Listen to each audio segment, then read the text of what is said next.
Today, we, the delegates from Rwanda, come together to represent our nation and address the pressing issue of climate change. Rwanda, nestled in the heart of Africa, has witnessed the devastating effects of climate change. Our natural protected areas have suffered habitat loss and fragmentation, posing a severe threat to our rich biodiversity. The consequence of this ecological imbalance has been felt through increased rainstorms, flooding, and landslides, leading to the loss of lives, buildings, public infrastructure, and cattle. Among the most vulnerable to these disasters are women with disability, people with disabilities, and children. As youth of Rwanda, we recognize the climate change is the defining challenge of our generation, and it is our duty to act swiftly and decisively. According to recent data, a staggering 95% of Rwandan youth see climate change as a significant threat, and 19% believe our leaders must act urgently to combat this crisis. Quality climate education is vital in equipping us to tackle these challenges effectively.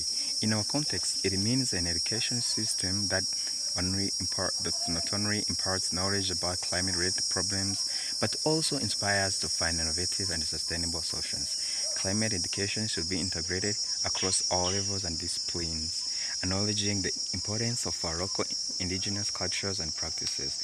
In Rwanda, the impacts of climate change have cast a dark shadow over our biodiversity, natural systems, and lives of our people.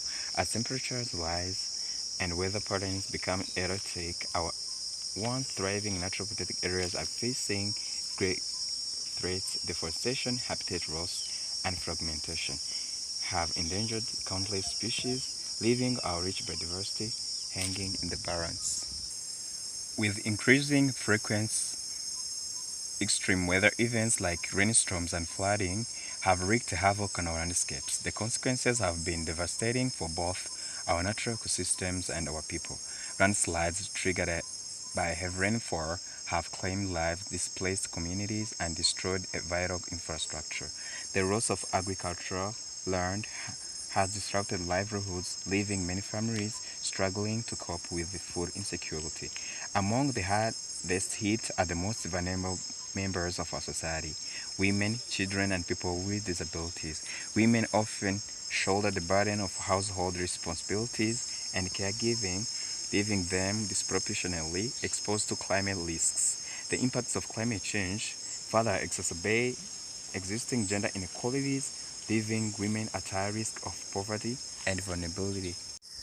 As young leaders from Rwanda, we must rise to the occasion and advocate for climate actions, the one that safeguards our natural system and protect the lives of our citizens. Through education, awareness, and collective action, we can forge a path towards a resilient and a sustainable and resilient future, the one that leaves no one behind. Thank you. Murakoze.